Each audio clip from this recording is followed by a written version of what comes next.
செய்தியினுடைய தலைப்பு good people, good person, presentable life. ஒரு மனுஷனுடைய வாழ்க்கை, நம்மளாம் நல்ல ஜனங்களா, நல்ல ஆளா, பல்லாம் நம்முடைய வாழ்க்கை மற்றவங்களுக்கு பார்த்தா சமோசமாவதா, வெறுப்பாவதா, இக்கட்டாவதா, சங்கடமாவதா? சில நேரத்தில் சில பேருக்கு வெறுப்பா, இஷ்டம் இல்லாம நடந்துக்கிறாங்களா? நம்ம லைஃப் எப்படி இருக்கு மற்றவங்களுக்கு? அப்படியானால் தேவன் நம்மை பார்க்கும் பொழுது எப்படி இருக்கும்? இதை கொஞ்சம் திங்க் பண்ணி பார்க்கலாம். இன்றைக்கு இதை கொஞ்சம் கவனிக்கலாம். நல்லவர்களாகவே வைத்த கர்த்தர், நன்மை செய்கிற கர்த்தர் கிறிஸ்தவர்களாய் மாற்றினது உலகத்திலே நல்லவர்களாக நல்ல செயல்பாடுகளை செய்ய கர்த்தர் நம்ம ஏற்படுத்தியிருக்கிறார் என்றால்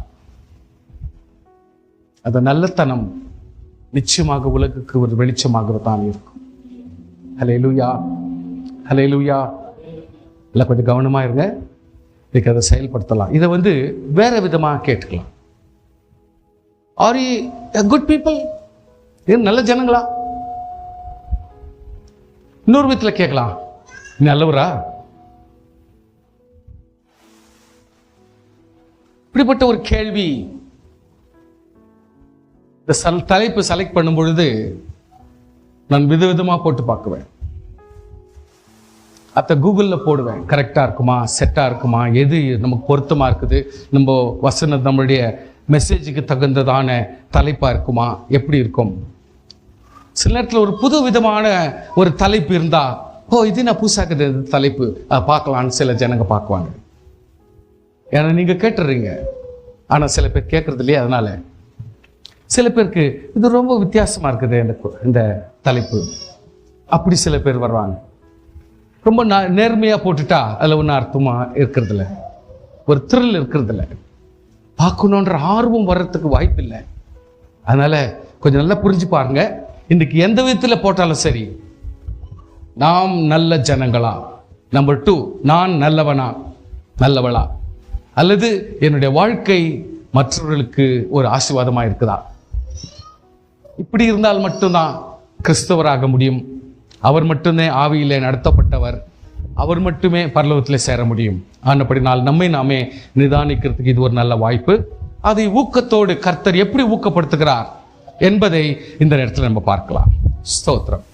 அதாவது a good man, ஒரு நல்ல மனுஷன்,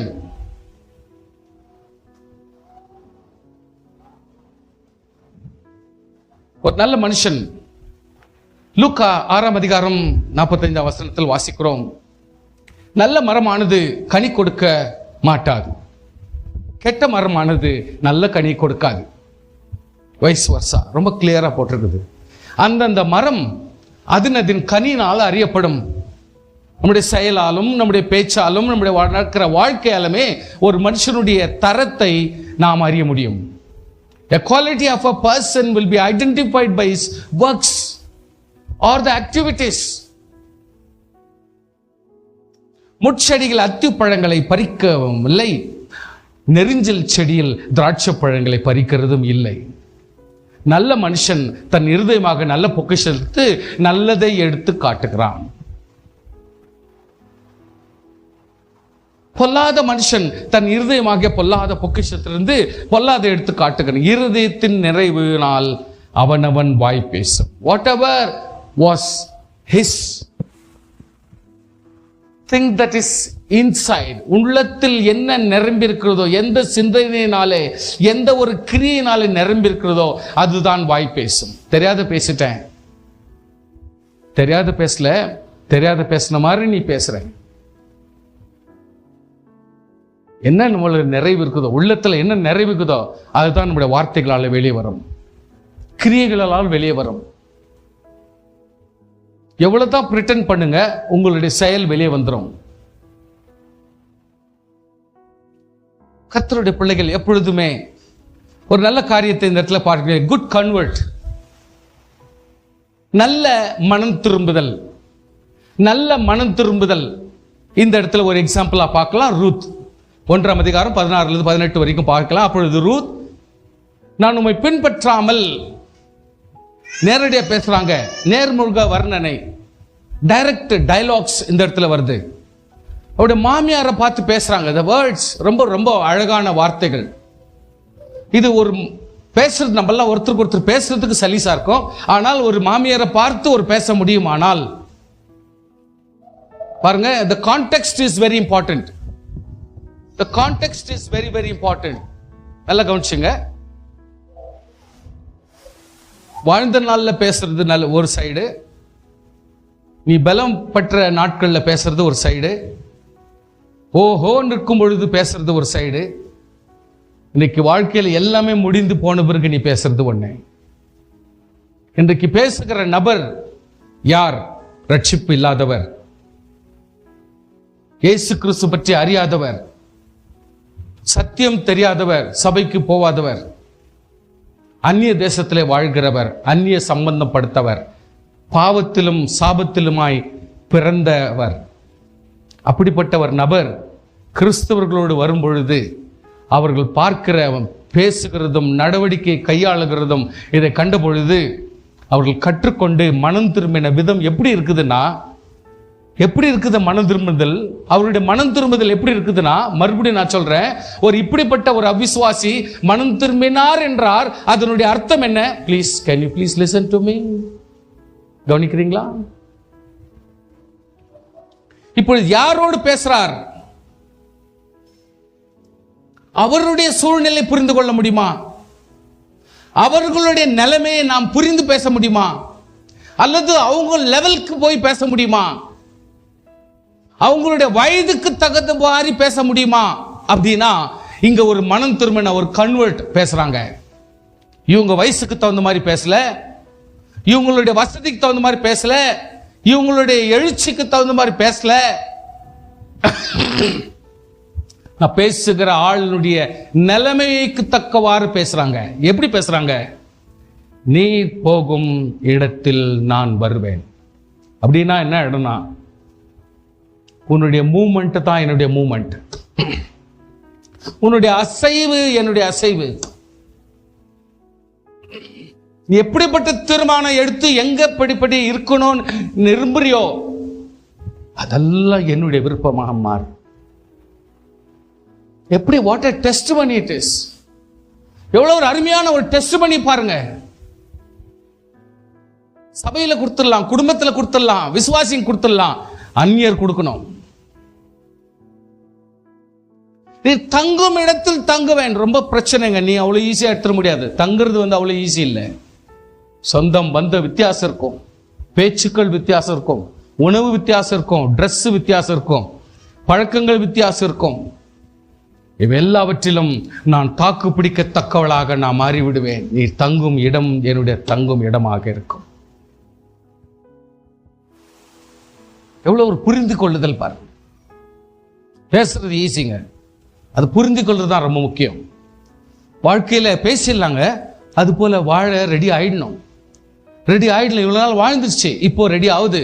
அது இல்லாத அங்க இருக்கிற ஒரு வாலிபனோடு பேசல, அங்க இருக்கிற ஒரு பையனோடு பேசல, அங்க தன்னை கல்யாணம் பண்ணிக்க போற ஆள்கிட்ட பேசல. இங்க பேசும்பொழுது வாழ்க்கையை முடிந்து போன, இன்னும் கொஞ்ச நாட்கள் தான் இருந்து சாக போகிறன்ற ஒரு தாயார்கிட்ட பேசுறாங்க. உம்முடைய ஜனம் என்னுடைய ஜனம்.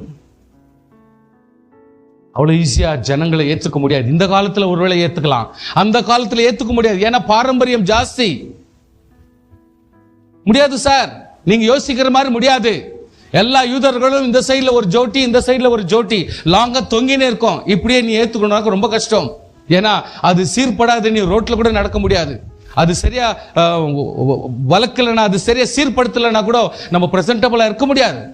சாட்டர்டே நீ சாப்பிடவே முடியாது, 24 hours சாப்பிட முடியாது.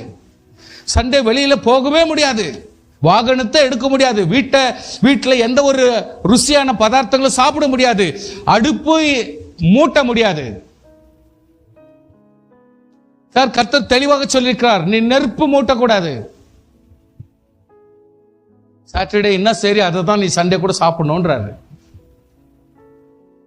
வானத்திலிருந்து மண்ணாவே ஸ்டாப் பண்ணுவார் அவரு. இதுக்காக வானத்திலிருந்து சாப்பாடே சண்டேஸ் வரக்கூடாதுன்னே ஸ்டாப் பண்ணி வச்சுக்கிறவர், எல்லாவற்றிலும் செய்யக்கூடிய தேவன் அதை சொல்றாரு. ஜனம் அவ்வளோ ஈஸி இல்லை, அந்த ஜனத்தோட பழகுது ரொம்ப ஈஸி இல்லை. நம்ம எல்லாரும் ஒருத்தருக்கு ஒருத்தர் பகைச்சிட்டு தான் அப்புறம் சமாதானத்துக்கு வருவோம். ஆனால் இந்த ஸ்திரீ, ஒரு அந்நிய ஸ்திரீ, இன்றைக்கு உன்னுடைய ஜனம் என்னுடைய ஜனமா இருக்க நான் தீர்மானித்துக்கிட்டேன். கடைசியா முக்கியமான விஷயம், சுத்தி வலிச்சு இல்லை உலகத்தில் இருக்கிறதெல்லாம் பேசிட்டாங்க. லாஸ்ட் அல்டிமேட்டா இப்ப வர்றது, உன் தேவன் என்னுடைய தேவன், உன்னுடைய தேவன் என்னுடைய தேவன். இன்றைக்கு நாளுக்கு கூட ஒரு முறை எப்பொழுதுமே ஜனங்க ஏதாவது ஒரு வகையில தன் பழைய பழக்கத்தை கொஞ்சம் அப்படி மனசுல வச்சுன்னே இருப்பாங்க, பழைய சுபாவத்தை கொஞ்சம் மனசுல வச்சுன்னே இருப்பாங்க, பழைய நடவடிக்கைகளை கொஞ்சம் மனசுல வச்சுன்னே இருப்பாங்க. சில சடங்குகளை இது என்ன ஆயிடுமோன்ற ஒரு பயம் கூட அச்சுறுத்தல கொஞ்சம் இருந்துனே இருக்கும். சுவாசியே, தேவனாகிய கர்த்தர், நீ பல காரியங்களை நீ படிச்சுக்கலாம், எங்களை நீங்க மீற முடியாது. அவ்வளோ விவகாரங்களை நாங்கள் ஈடுபட்டிருந்தோம். ஆனால் இன்னைக்கு எங்களுக்கு ஒரு கோல்டு மாதிரி தேவனை தொழுது கொள்ள ஒரு வாய்ப்பை கர்த்தர் கொடுத்துட்டார். ஏன்னா எங்களுடைய எக்ஸ்பீரியன்ஸ் உங்களுக்கு இருந்தால் மட்டும்தான் புரியும். எங்கள் எக்ஸ்பீரியன்ஸ் உங்களுக்கு இல்லைன்னா புரியாதுங்க, புரியாது. அது அவ்வளோத்தையும் எக்ஸ்பிளைன் பண்ண முடியாது, சபைகளில் அதுவும் ரெக்கார்டிங்கில் பண்ண முடியாது. அற்புதம், ஜெபம் அற்புதம், அவருடைய மகிமை அற்புதம், பதில் அற்புதம். ஆண்டவர் எவ்வளவு தூரத்துக்கு நம்மளை ஆச்சரியமா நடத்துறாரு அற்புதம். வாழ்க்கையை யோசித்து பார்த்தா அதுவே எவ்வளவு விதமான மேலான ஒரு அனுபவம்ன்றா, இப்படியே கர்த்த சமூகத்தில் இப்படி செத்துட்டா கூட போதும், ஒன்றும் ப்ராப்ளம் இல்லை. நமக்கெல்லாம் ஒரு பெரிய சங்கடமே கிடையாது. ஏன்னா இதை விட ஒரு மேலான ஸ்லாக்கியம் கிடையாது. நான் சொல்றேன் கேளுங்க, நீங்க அனுபவிச்சா மட்டும்தான் உங்களுக்கு அந்த ஃபீலிங்ஸ் வரும்.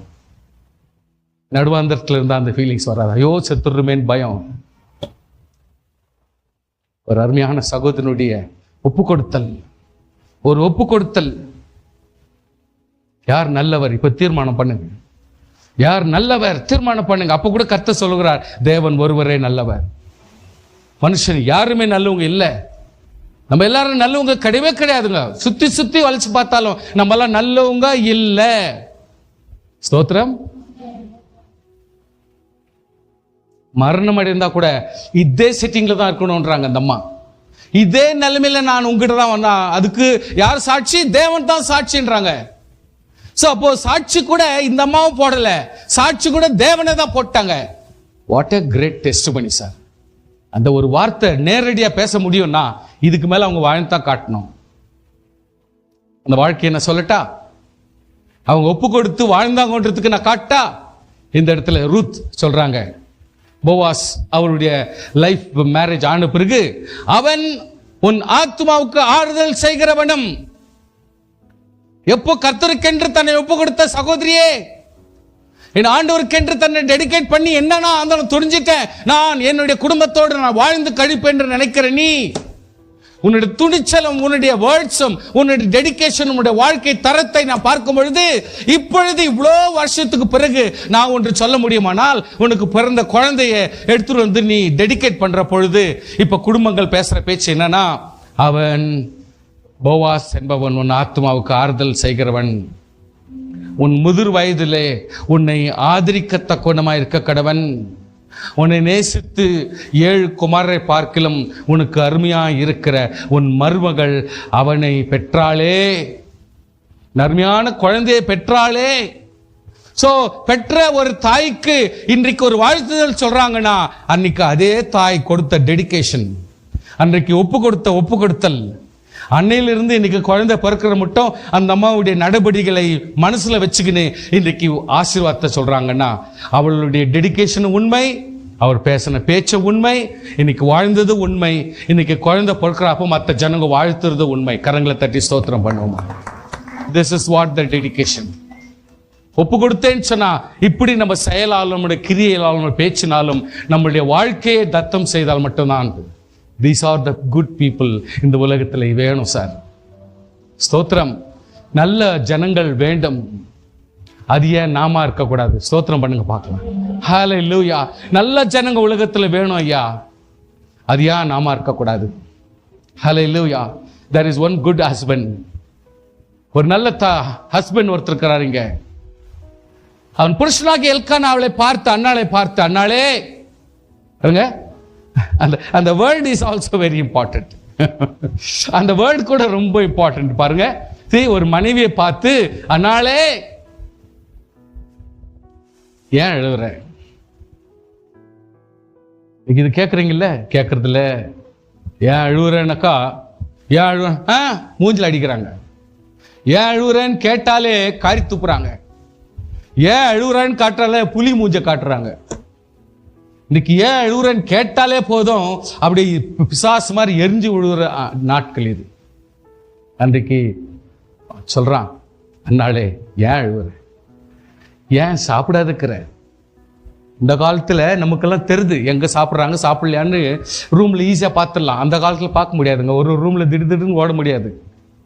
ஏன்னா அவனுக்கு மனைவி இங்க தின்னுக்கிறாங்களே, நினைச்ச இடத்துல ஓட முடியாது. இப்போ தெரிஞ்சுக்கணும் உண்மையிலே சாப்பிட்டாங்களா சாப்பிடலையான்னு தேடுறது ரொம்ப கஷ்டம் அந்த காலத்துல. ஆனா இன்றைக்கு அவன் சொல்றான், நீ சாப்பிட்ட மாதிரி இருக்கிறியா சாப்பிடலாம் இருக்கிறியா? உன்னுடைய மனசு எப்படி எல்லாத்தையும் புரிஞ்சு கொள்ற ஒரு ஹஸ்பண்ட் தேவை. ஹல்லேலூயா. ஸோ என்னதான் இருந்தாலும் நம்ம கொஞ்சம் நுணுக்கம் தேவை. ஸ்தோத்திரம். பேச மாட்டேன்றீங்க? ஹல்லேலூயா. கொஞ்சம் நமக்கு நுணுக்கம் தேவை. என்ன சார், என்ன அது ஒரு பெரிய கதையா? எல்லாம் கரெக்டாக தான் நடந்துருக்கு சார், நம்மளோட ஜாஸ்தி சாப்பிட்றோம் அப்படி இப்படிலாம் பேசுவாங்க. ஆனால் அதெல்லாம் நடக்காது. ஒரு கன்சர்ன் பர்சனுக்கு ஒரு மனைவி குறித்துதான, குடும்பத்தை குறித்துதான, பிள்ளைகளை குறித்துதான ஒரு நெருக்கமான உறவு ஒன்று வேண்டுமானால் இந்த வேர்ட்ஸை கொஞ்சம் நீங்கள் செக் பண்ணும். What is that check? ஏன் அழுவுற கதையும் பேசுகிறான், சாப்பிடாது இருக்கிற கதையும் பேசுகிறான், சஞ்சலப்படுற கதையும் பேசுகிறான். ஆமென். ஹல்லேலூயா. யோசித்தீங்களா? அழுகிற கதையும் பேசுகிறான், சாப்பிடாது இருக்கிற கதையும் பேசுகிறான், சஞ்சலப்படுற கதையும் பேசுகிறான். இது மூணுத்தையும் தன் மனைவி கிட்ட இருக்கிற அங்கலாய்ப்பை கொஞ்சம் படிக்கிறான். எல்லாமே அசால்ட்டாக எடுத்துக்கினா நல்லது இல்லை சார். எல்லாமே இப்படி வைஸ் வர்சா, அதாவது மனைவி புருஷன்கிட்டே ஆகட்டும், புருஷன் மனைவி கிட்டே ஆகட்டும். நம்ம மிஷின் இல்லைங்க. நம்மெல்லாம் சரீரங்கள். கொஞ்சம் நெருக்கமா கொஞ்சம் விஷயத்தை நீங்க கண்டுக்கணும். அப்படியெல்லாம் முடியாது, இப்படி அதெல்லாம் பேசாதீங்க. பிள்ளைங்க இருக்கிறாங்க, அது இல்லை. பிள்ளைங்க தான் என்ன, நம்ம பெற்றது தான் பிள்ளைங்க. நம்ம எப்படி நடத்துறோமோ அதுதான் பிள்ளைங்க. அதனால பிள்ளைங்க ஒரு பெரிய விவகாரம் போட்டு பெரிய சகாப்தத்தை அவங்க பண்ண வேண்டிய அவசியம் இல்லை. உலகத்தில் அன்பு வேணும். பெற்றோருடைய அன்பு இருந்தால் தான் அந்த பிள்ளைங்களும் அதே மாதிரி அன்பில் வாழ முடியும். அந்த பிள்ளைங்களுக்கு ஒன்றும் திறனா அது போய் மிருகம் மாதிரி வாழ்ந்துருக்குதுங்க. இன்னைக்கு கர்த்தருடைய பிள்ளைகள் சொல்லித்தாங்க, மனைவியை குறித்த எனக்கு ஒரு புரிதல் தேவை, கணவனை குறித்த ஒரு புரிதல் எனக்கு தேவை. என்ன அங்கலாய்க்கிறேன், என்ன சாப்பிடாம இருக்கிறாங்க, என்ன வசனமாக்குற, ஏன் அழுகுறாங்க, இதை கொஞ்சம் புரிஞ்சுக்கலன்னா அது என்ன குடும்பத்தினுடைய பந்தம் என்ன, குடும்பத்தினுடைய அங்கம்னா என்ன, குடும்பத்தினுடைய ஒரு புரிதல்னா என்ன வந்துச்சு சொல்லுங்க? எங்க வந்துச்சு சொல்லுங்க? அப்ப யார் வாழ்ந்து காட்டணும் சொல்லுங்க? உலகத்தானா வாழ்ந்து காட்டணும் சொல்லுங்க? ஒரு கிறிஸ்துவன் அல்லவா வாழ்ந்து காட்ட வேண்டும். கிறிஸ்துவன் அல்லவா ஒரு படியை சொல்லிக் கொடுக்க வேண்டும். கிறிஸ்தவர் அல்லவா புரிந்ததை சொல்ல வேண்டும். சொல்லுங்க? எல்லாத்தையும் நிராகரிச்சா எப்படி? சுமாரு நீ பேசாத பாடு. என்ன இது லைஃப்? என்ன அப்படியே ஒதுக்கி ஒதுக்கி விட்டுறீங்களா? அதுக்கு ஒரு மீனிங் இல்லையா? இருக்கிற வரைக்கும் தானே செய்ய போறீங்க. செத்துட்டு பிறகு என்ன செய்ய போறீங்க? நீங்க செத்த பிறகு உங்களை யாரும் செய்ய சொன்னது? வாயை மூடி இருந்தா போதும். இருக்கிற அப்பதான் கரெக்டா செஞ்சு முடிங்கன்றோம். நம்ம கொஞ்சம் புரிஞ்சுங்க. ஒரு கணவனை புரிஞ்சுக்காத மனைவியோ, மனைவி புரிஞ்சுக்காத கணவனோ, கணவனும் கிடையாது, மனைவி கிடையாது. அது கிடையாதுங்க. அது பிரச்சனை இருக்குது, போராட்டம் இருக்குது, நிறைய மனசு விரோதம் இருக்குது, சங்கடங்க இருக்குது. அதுக்காக நீ காலாகாலம் அப்படியே நினைச்சுனே வாழ முடியுமா? கொஞ்சம் புரிஞ்சுக்குங்க. கொஞ்சம் இந்த லாங் ரேஞ்சில் ஐயோ நேற்று பார்த்தா ஒரு மாதிரி இருந்தாங்க, இன்னைக்கும் அதே மாதிரி இருக்கிறாங்க, என்ன விஷயம் கண்டுக்கலாமே, கேட்டுக்கலாமே, ஒரு ஆறுதல் படுத்தலாமே. வேற யார் திடீர்னு ஆண்டவர் இங்க வசனத்துல பேசுறார், நம்ம எவ்வளவு தூரத்துக்கு அண்டர்ஸ்டாண்ட் பண்ணிக்க முடியும்? ஆனால் கனவுல எதிரில் இருந்து என்ன உனக்கு வசனம், என்ன உனக்கு கவலை, என்ன உனக்கு துக்கம், என்ன மனசுல என்ன இருக்குது கேட்கலாம். என்ன ஆயிடும்? எத்தனை லட்சம் பணத்துக்கு ஈக்குவல் தெரியுமா அது? கொஞ்சம் அதை புரிஞ்சுங்க. மனுஷர் நம்ம புரிஞ்சுக்கலன்னா எப்படி அர்த்தம் சொல்லுங்க? இப்ப நான் அப்படிப்பட்ட ஒரு விசாரிக்காம போனா நான் என்ன தைரியத்துல நான் பிரசங்கம் பண்ண முடியும் சொல்லுங்க? என்ன தைரியத்துல நம்ம இதெல்லாத்தையும் அனுசரிக்க முடியும்? எப்படி குடும்பங்கள் மேம்படும்? அப்புறம் நல்ல கணவன் சொன்ன மீனிங் என்ன, மனைவின்னு சொன்ன அர்த்தம் என்ன? அப்போ வெறும் பைபிள் படிச்சுட்டு ஜெபம் பண்ணிட்டு ஆண்டவருடைய ஆசீர்வாதத்தை வாங்கி போறதுக்கு நம்ம எல்லாம் மிஷின்களா? சொல்லுங்க ப்ளீஸ். ஏன் அழுவுற? ஏன் சாப்பிடாதுக்கிற? ஏன் சஞ்சலப்படுற? 10 குமாரர்களை பார்க்கிலும் 10 குமாரர்கள் உனக்கு இருந்து ஆறுதல் சொன்னாலும் அதுக்கு சமம் நான் இல்லையா? சொல்றான் பாருங்க, என்ன தைரியம் கொடுக்கறான் பாருங்க. 10 பிள்ளைங்க பெற்றிருந்தாலும் சரி அதுக்கு ஈக்குவல் நான் இல்லையா? ஒன்னு விட்டுருவேனா? நீ கோயிலுக்கு போறப்போ எல்லாருக்கும் 100 ரூபாய் கொடுத்தா உனக்கு 200 ரூபாய் கொடுக்குறேன்னு, உனக்கு 1 லட்சம் கொடுத்தா மற்றவங்களுக்கு எல்லாம் 1 லட்சம் கொடுத்தா உனக்கு 2 லட்சம் கொடுக்குறேன்னு, டபுள் கொடுக்குறேன் உனக்கு. என்னால என்ன முடியுமோ அதை செஞ்சு தாக்குறேன். ஆனா நீ எதுக்கு வசனப்படுற? எதுக்கு கவலைப்படுற? ஏன் சஞ்சலப்படுற? ஏன் குடும்பத்தில் நம்ம கேட்டா தப்பா நம்ம மரியாதை குறைஞ்சிட போகுது, அந்தஸ்து குறைஞ்சிடா போயிட போகுது? சொல்லுங்க. குடும்பத்தில் இன்னும் அன்பு மேம்படுங்க, இன்னும் ஆறுதல் ஆகும், இன்னும் சுறுசுறுப்பாகும், நம்ம கொஞ்சம் யங் ஆயிடுவோம். கேட்டு பாருங்க, நீங்கெல்லாம் சின்ன வயசா மாறுவீங்க. உங்களுடைய எல்லா சந்தோஷம் மகிழ்ச்சியும் இன்னும் மறுபடியும் கலகலப்பு வரும். புரிஞ்சுக்குங்க. எவ்வளவு நாளைக்கு வெறுப்பா அதே மூஞ்ச காட்டிக்கின்னு, அதே புலி மூஞ்ச போட்டுக்கின்னு, அதே ஒரு சிறுத்தை மூஞ்ச போட்டுக்கினே வாழ்ந்ததா? எப்படி இது கிறிஸ்தவம்? இது ஸ்தோத்திரம். கர்த்தர் தெரிந்து கொண்டாரே, chosen. இப்பொழுது யாக்கோபே ஆண்டவர் ஒரு குழந்தைய தாளாட்டுற மாதிரி உட்கார்ந்து பேசுறார். ஒரு யாக்கோப தான் குழந்தை மாதிரி மடியில உட்கார்ந்து பேசுற மாதிரி பேசுறாரு. இப்போ எப்படின்னா, யாக்கோபே உன்னை சிருஷ்டித்தவரும் இஸ்ரவேலே உன்னை உருவாக்கினவரை கர்த்தர் சொல்லுகிறதாவது, பயப்படாத, பயப்படாத, பயப்படாத என்றார் ஆண்டவர். தைரியமா உட்காருங்கம்மா. உட்காரணும் போனா கூட அங்கதான் போய் உட்காரணும். ஒரு பெயர் சொல்லி அழைத்தேன். ஆண்டவர் சொன்னார், உன்னை மீட்டுக் கொண்டேன், உன்னை பெயர் சொல்லி அழைத்தேன், நீ என்னுடையவன். You belong to me. கர்த்தர் என்னுடையவன் என்றார். ஒரு தேவன் ஒரு தனிப்பட்ட நபரோடு கூட கர்த்தர் பேசும் பொழுது எவ்வளவு ஆறுதல் படுத்த முடியும்னா, இதை விட ஒரு க்ளோஸ்னஸ் வராது.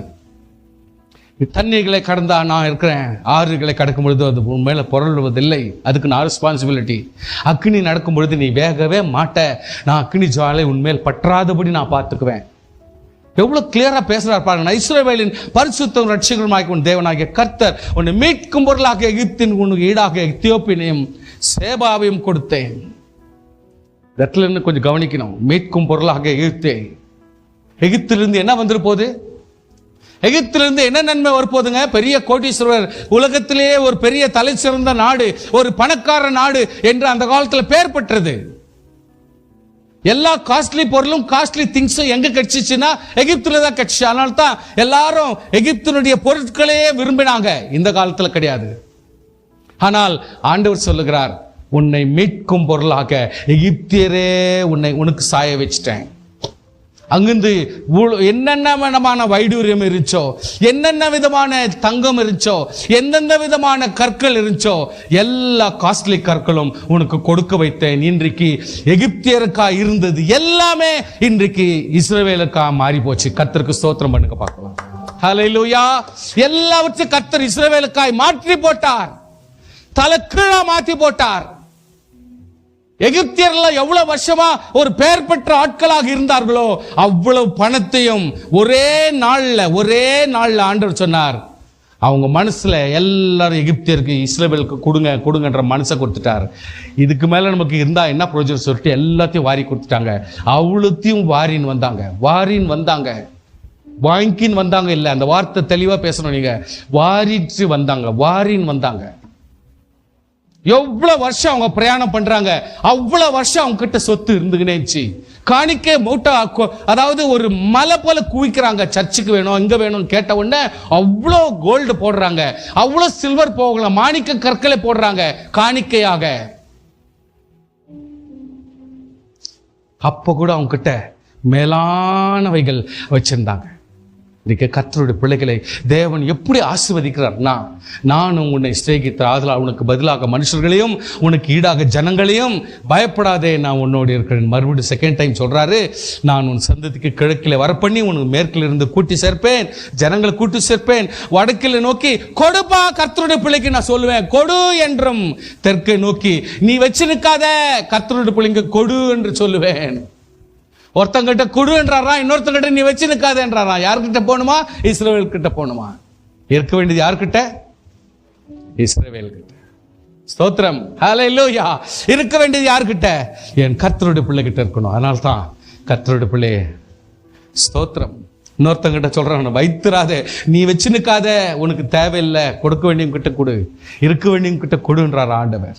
ஸோ கர்த்தருடைய பிள்ளைகளை புரிஞ்சு கொள்ளுங்க. A good man, good man, who is good man. ஒருத்தர் வந்து ஆண்டவர் சமூகத்தில் நல்ல போதகரே நித்திய ஜீவனை சுதந்திருக்கு, நான் என்ன செய்யணும்? அப்போ ஆண்டவர் சொல்கிறேன், என்ன நல்லவன் சொல்லாதப்பா, உபசாரம் செய்யாதிருப்ப, கொலை செய்யாதிருப்ப, களவு செய்யாதிருப்ப, பொய் சாட்சி சொல்லாதே இருப்ப, வஞ்சனை செய்யாதிருப்ப, தகப்பன் தாய் கனம் பண்ணுவாயாக என்று இதான் கட்டளை. அது சின்ன வயசுலேருந்து நான் கீழ்ப்படுகிறேன் சார், சின்ன வயசுலேருந்து நான் பக்காவாக்குறேன், அது ஒன்றும் ப்ராப்ளம் இல்லையன்றாரு. கர்த்தர் கொஞ்சம் அவனுடைய வாழ்க்கையை கொஞ்சம் அலசி பார்க்குறாரு, அப்படியே ஸ்கேன் பண்ணுறாரு. இம்மிடியட்டாக ஸ்கேன் பண்ணிட்டு அவர் என்னன்றாரு, உங்ககிட்ட ஒரு குறைக்குது, நீ போய் உனக்கு இருக்கிறது எல்லாவற்றையும் வித்துட்டு எவ்வளோ ஏழைங்களுக்கும் எவ்வளோ முடியாதவங்களுக்கும் எவ்வளோ தரித்திற்கும் கொடுக்க முடியுமோ அவ்வளோத்தையும் கொடு. பின்னால் சொல்கிறேன் அதனுடைய மீனிங் என்னான்னு சொல்லிட்டு நெக்ஸ்ட் இருக்கிற வசனங்களை சொல்கிறேன். அப்படி கொடு, பரலோகத்தில் உன் பொக்கிஷத்தை சேர்த்து வை. You are eligible to the heaven அப்படின்ற ஸ்டேட்டஸை நீ மெயின்டைன் பண்ணிடு. நித்திய ஜீவன் தானா உனக்கு லொக்கேட் ஆகும், உனக்காகவே மாறும் என்று சொல்லுகிறார். குட் ஸ்டீவர்ட், நல்ல ஒரு செயலாளி, தொழிலாளி என்று சொன்னால் மத்தேயு 25:19 வாசிக்கிறோம், வெகு காலமான அவன் ஊழியக்காரனுடைய எஜமான் திரும்பி வர்றான். அவர்கள் கணக்கு கேட்டான். அப்பொழுது 5 தாலந்து வாங்க வேறு 5 தாலந்தை கொண்டு வந்து, ஆண்டவனே 5 தாலந்தை என்னிடத்தில் ஒப்புவித்தீரே, அவைகளை கொண்டு நான் வேறு 5 தாலந்தை சம்பாதித்தேன். ஸ்தோத்திரம், ஸ்தோத்திரம். கர்த்தருடைய பிள்ளைகளே, நம்ம வந்து ஏதோ ஒரு கதை மாதிரி இதை படிக்கிறோம். கர்த்தர் கொடுத்த இந்த லைஃப், கர்த்தர் கொடுத்த படிப்பு, கர்த்தர் கொடுத்த சாப்பாடு எல்லாம் காரணம் எங்கிருந்து? கர்த்தர் கொடுத்த இந்த ஒரு சம்பளம், அதனுடைய பணம். நம்ம கணக்கு கேட்டாக்கா நம்ம என்ன கணக்கு கொடுக்க முடியும்? என்ன கணக்கு கொடுக்க முடியும்? யோசனை பண்ணிப்பார். R we responsible? ஏதோ கர்த்தர் கொடுத்துட்டாரு, எல்லாத்தையும் வாங்கியாச்சு, அவ்வளோதான் அப்படின்ற சொன்னா எப்படி சொல்லுங்க? கணக்கு கணக்கு கர்த்தர் கணக்கு வைக்கிறார். கொடுக்குகிற ஆண்டவர் கணக்கு கேட்கிறவராய் இருக்கிறார் என்பதை புரிந்து கொள்ளுங்கள். சோ கர்த்தர் சமூகத்தில் இந்த காரியத்தை கொஞ்சம் கவனத்தில் வச்சுங்க. தேவன் கேட்கிறார், 5 தாலந்தை கொடுத்தேன், 5 தாலந்து, இன்னொரு 5 தாலந்தை நான் சம்பாதித்தேன் என்ற லெவலுக்கு அவனை கொண்டு வர்றாங்க. கர்த்தர் சொல்கிறார், நீ சும்மா இருக்க முடியாது, யூ ஹேவ் டு earn. என்ன ஆசீர்வாதத்தை கொடுக்கிறாரோ அதற்கேற்ற ஆசீர்வாதத்தை நீ earn பண்ண வேண்டும். சோ கர்த்தர் அன்பை கொடுத்தால் அன்பினாலே மற்றவர்களை ஈர்க்க வேண்டும், மற்றவர்களுக்கு அன்பு செலுத்த வேண்டும். பயிற்சி கொடுத்தால் பயிற்சியை நாம் பிரதிபலிக்க வேண்டும், விசுவாசத்தை கொடுத்தால் விசுவாசத்தை பிரதிபலிக்க வேண்டும், நேரத்தை கொடுத்தால் நேரத்தை பிரதிபலிக்க வேண்டும், ஆசீர்வாதத்தை கொடுத்தால் ஆசீர்வாதத்தை பிரதிபலிக்க வேண்டும். சங்கீதத்தில் கூட வாசிக்கும் பொழுது வாசித்தோம், உன்னுடைய பிரயாசத்தை, உன்னுடைய ஆசீர்வாதத்தை, உன்னுடைய நன்மை, உன்னுடைய தண்ணீரை, அதாவது உன்னுடைய ஆசீர்வாதத்தினுடைய உணவை எது இருந்தாலும் சரி தண்ணீர் மேல் போடு. நான் வியாக்கியானம் பண்ணுவேன், பரிசுத்த ஆவியார் நம்பி நீ சில காரியங்களை ஒருத்தருக்காக கொடுத்து வை. ஒரு ஹெல்ப் பண்ணிப்பார், ஒரு சின்ன சின்ன ஒரு இதுவாக ஹெல்ப் பண்ணிப்பார். ஒரு 5 சகோதரர்களுக்கு, 10 சகோதரர்களுக்கு, அல்லது ஒரு சகோதரிகளுக்கு, யாருக்கோ குடும்பத்துக்கு ஹெல்ப் பண்ணிப்பார். உன்னுடைய கஷ்ட காலத்தில் உனக்கு உதவியாய் கர்த்தர் மாற்றுவார். உன்னுடைய அற்ப காலத்தில், உனக்கு முடியாத காலத்திலே உனக்கு நன்மையாக மாற்றுகிற தேவனுக்கு ஸ்தோத்திரம். அவர் நிச்சயமாய் இந்த காரியங்களை கொஞ்சம் அனுசரிக்க தேவன் உதவி செய்வார். புரிந்து கொள்ளுங்கள். சோ அப்படியே போல 2 தாலந்து கொடுத்தோம்னா அதே மாதிரி தான். நல்லது உத்தமனே, உத்தமமும் உண்மை உள்ள ஊழியக்காரனே, கொஞ்சத்தில் உண்மையா இருந்தார், அநேகத்தில் உன்னை அதிகாரியாக வைப்பேன் என்றார்.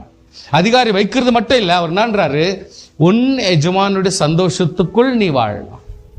உன்னுடைய எஜமானுடைய ஃப்ரீக்குவன்சியில் இவனுடைய எஜமான் எப்படி நல்லா வாழ்றாரோ அந்த ஸ்டேட்டஸ்ல நீ வாழ்ற ஒரு தகுதியை கர்த்தர் கொடுக்கிறார். போதுங்களா? கர்த்தருடைய தன்மையை அந்த இடத்துல ஆசீர்வாதம். ஒரு உழைக்கிறவனும் ஒரு கஷ்டப்படுறவனும் தேவனை கனப்படுத்துகிறவனையும் கர்த்தர் எப்படி மதிக்கிறார் என்றால், உன்னுடைய எஜமானுடைய சந்தோஷத்துக்குள் நீ பிரவேசி, உன்னுடைய எஜமானு சந்தோஷத்துக்குள் பிரவேசி என்றான். ஈவன் 2 தாலந்து வச்சிருவனு கூட அதே மாதிரி தான் சொல்றாரு. அவர் என்ன, அநேகத்தில் உன்னை அதிகாரியை வைப்பேன், உன் எஜமானுடைய சந்தோஷத்துக்குள் பிரவேசி என்றார். சோ எவ்வளவு கர்த்தர் நமக்கு கொடுக்கிறாரோ, எவ்வளவு நன்மைகளை கொடுக்கிறாரோ, எவ்வளவு ஆசீர்வாதத்தை, சந்தோஷத்தை, சமாதானத்தையும், நிறைவையும், விசுவாசத்தையும் கர்த்தர் எவ்வளவு கொடுக்கிறாரோ அதை நாம் பிரயோஜனப்படுத்த வேண்டும். அதை நாம் பயிற்சியிலே பெருக்க வேண்டும். அது அபிவிருத்தி செய்ய வேண்டும். நம்முடைய வாழ்க்கையில், நம்ம குடும்பங்களிலே அப்படியே டெவலப் ஆகிக்கொண்டே போகும் பொழுது அது அபிவிருத்தி ஆகும், ஆசீர்வாதம் வரணும். I will tell you one thing. எப்படி பாஸ்டர் 5,000 தப்ப வட்டி கொடுக்கணுமா, இல்லை யாருக்கு கொடுக்கணும், இல்லை எப்படி சம்பாதிக்கிறது, எப்படி பெருக்கணும் அப்படின்னு நீங்க கேட்கலாம். நான் என்னன்றேன், அதை கர்த்தர்கிட்ட கேட்டுங்க. ஏன்னா கர்த்தர் வட்டி கொடுக்கக்கூடாதுன்றார். அதனால் அவர்கிட்ட போய் பேசுறதுக்கு வாய்ப்பு இல்லை. ஆனால் ஆண்டவராகிய கர்த்தர் நமக்கு ஒரு குழந்தை கொடுக்கிறாருன்னா நிச்சயமா நம்ம என்ன செய்யலாம், அவளை பலப்படுத்தி அவங்களுக்கு ஊட்டி உறவாட்டி எல்லாத்தையும் பண்ணி ஒரு வேலைக்கு வைக்கிறோம். இன்றைக்கு ஒருத்தருடைய சம்பாதனை எகினாச்சுன்னா இன்னொருத்தருடைய சம்பாதனையாக மாறுது. அந்த சம்பாதனை இன்னும் கொஞ்சம் கூட நம்ம எடுத்து வச்சு ஒரு குடும்பத்தில் ஒரு ஆடட் சம்பளம் 2 சம்பளமாய் மாறுக்கிறது. ஒருவேளை இன்னும் 2 பிள்ளைங்களா இருந்தாக்கா அந்த பிள்ளைங்களையும் பலப்படுத்தி அவங்களும் 2, 3 சம்பளம் 4 சம்பளமாய் மாறும் பொழுது பணம் பெருகுகிறது. நான் சொல்லுவேன், நான் சொன்ன ஸ்ட்ராட்டஜியை நான் சொல்றேன்.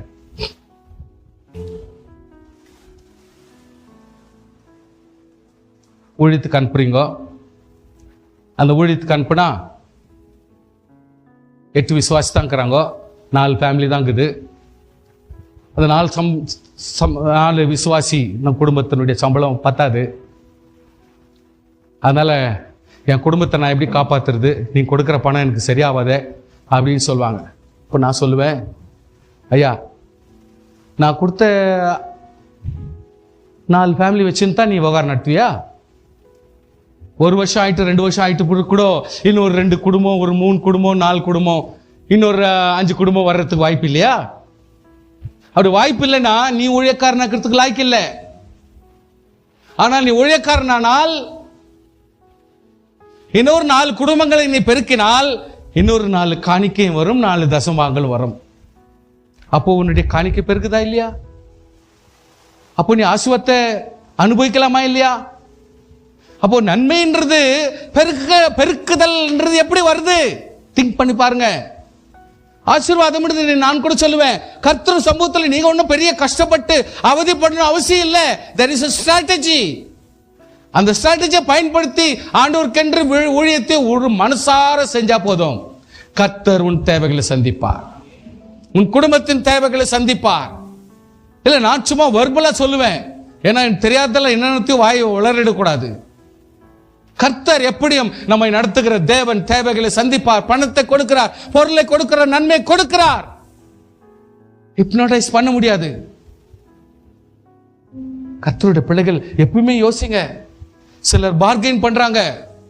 there is a person ஒரு இடத்துல வாடகை எடுத்து நல்ல ஒரு சபை எடுத்து ரொம்ப ஸ்டாண்டர்டான இடத்துல எடுத்துன்னு சொல்லிட்டு ரொம்ப கோல்ஸ்போர் பக்கத்தில் அற்புதமான ஒரு நல்ல ஒரு ஹால் எடுத்து இவர் நல்ல ஊழியம் செய்ய ஆரம்பிச்சார். வச்சு செய்ய என்ன ஆச்சுன்னா ஜனங்க வர ஆரம்பிச்சாங்க.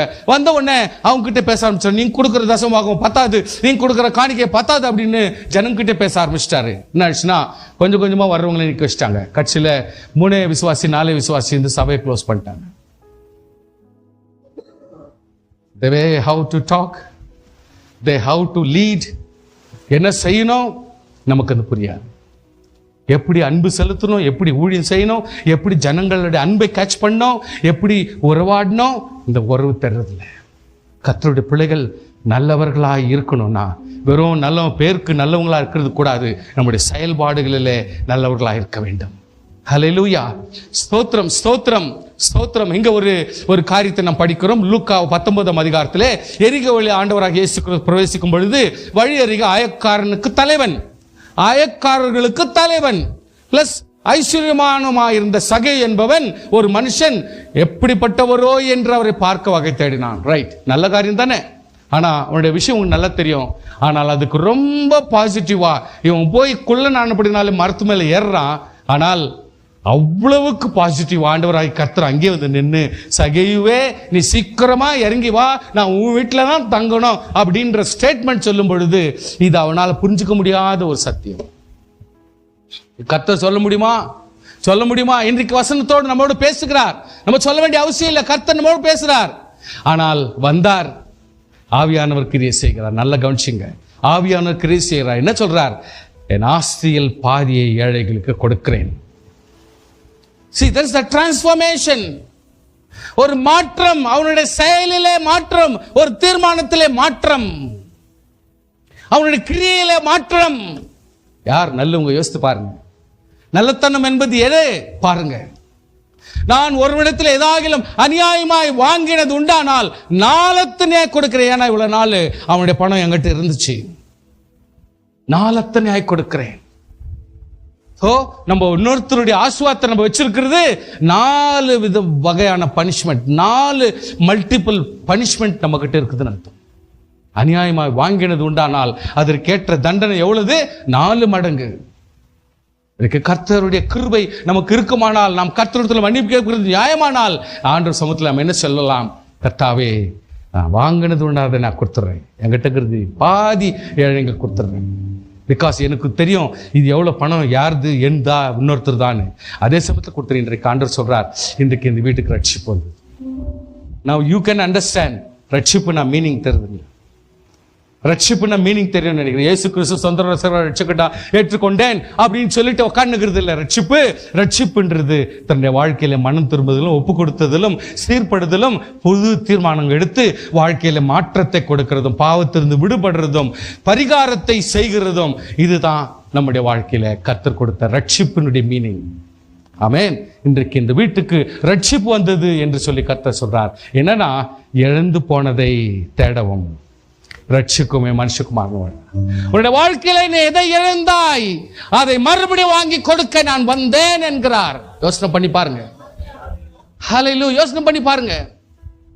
நான் ஒருவரை தப்பாக திட்டுறதுனால, நான் ஒருவரை தப்பாக பிரயோஜனப்படுத்துறதுனால, நான் ஒருவருக்கு அநியாயமாய் ஒரு பொருளை வாங்கினதுனால எனக்கு வந்த சாபம், இன்றைக்கு ரட்சிப்பினுடைய சமாதானம் இல்லாத வாழ்ந்து கொண்டிருக்கிறேன். ஆண்டவர் சொல்றார்,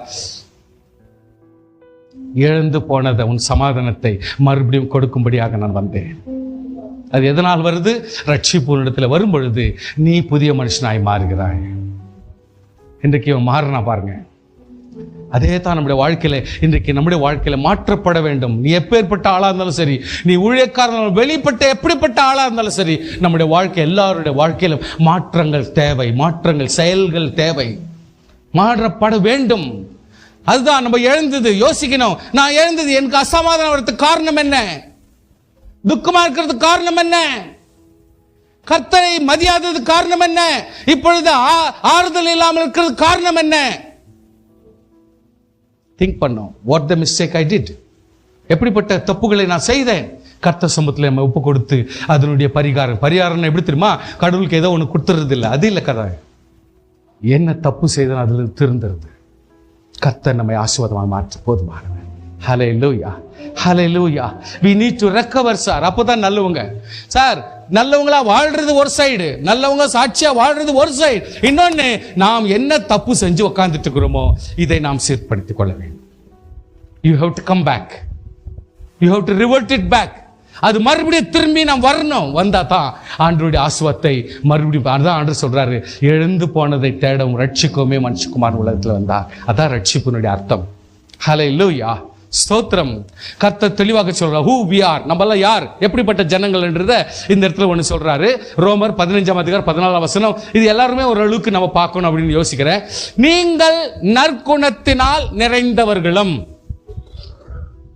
நல்லவர்கள் சொன்னால் அதுக்கு ஒரு வியாக்கியானம், அதுக்கு ஒரு எக்ஸ்பிளனேஷன், அதுக்கு அதாவது ஒரு தியரம் கொடுக்குறாங்க. என்னன்னா, நீங்கள் நற்குணத்தில் நிறைந்தவர்களும் சகல அறிவினால் நிரப்பப்பட்டவர்களும் ஒருவருக்கு ஒரு புத்தி சொல்ல வல்லவர்களுமாய் இருக்கிறீர்கள். இதான் ஒரு கர்த்தருடைய பிள்ளைகிட்டையும் விசுவாசிகிட்டையும் அவங்க பார்க்கிற ஒரு சத்தியங்கள். ஏன் நம்மள நம்புறாங்க? நற்குணத்தில் நிறைந்த குணம், துர்க்குணம் கிட்ட கருதுல, நற்குணத்தில் நிறைந்தவர்களா இருக்கணும். அறிவினாலும் நிரப்பப்பட்டவனும், சகல அறிவு, இந்த அறிவு அந்த அறிவு இல்ல, சகல அறிவுல நிரப்பப்பட்டவர்களா இருக்கணும். ஒருவருக்கு ஒருவர் புத்தி சொல்ற அளவுக்கு வந்துடணும். ஒரு டீச்சர் டீச் பண்ற அளவுக்கு நம்ம வந்துடுறோம். நல்லவங்க ஸ்டேஜுக்கு போலாயா, ஒரு கிறிஸ்தவனுடைய ஸ்டேஜுக்கு போலாம்.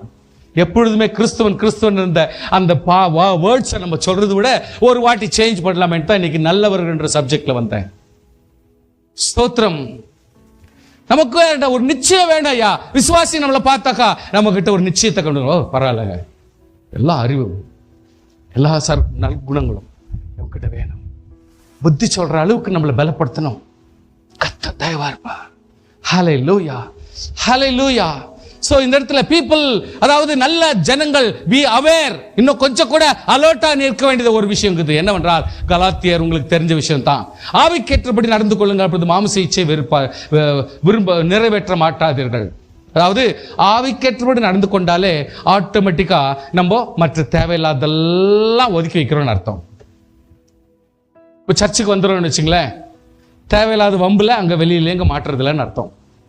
மாமிசம் ஆவிக்கு விரோதமாகவும் ஆவி மாமிசத்துக்கு விரோதமாக இச்சிக்கிறது. எவ்ரிவர் இட் இஸ். நீ காலாகாலமா அப்படியே 24 hours சோத்திரம் சோத்திரம் சோத்திரம் சோத்திரம் சொல்ற ஆளா இருந்தா கூட சரி, பாவத்துல நீங்க நுழைக்க வேண்டிய நிலைமை வரும். பாவ சுபாவம் உன்னுடைய உள்ளத்துல அப்படியே வந்து வந்து வந்து போகும். பொல்லாத சிந்தனைகள் வந்து வந்து போகும். அசுத்தமான எண்ணங்கள் வந்து வந்து நம்ம உள்ள அலக்கழிக்கும். நம்ம எப்படி இருந்தாலும் தப்பிக்கொள்ள முடியாது. அதனால யார வேணாலும் ரொம்ப கவனத்தோடு இருக்க வேண்டிய ஒரு சூழ்நிலைன்னா, மாமிசம் ஆவிக்கு விரோதமாகவே இருக்கிறது, ஆவி மாமிசத்துக்கு விரோதமாகத்தான் செயல்பட்டு கொண்டே இருக்கும்.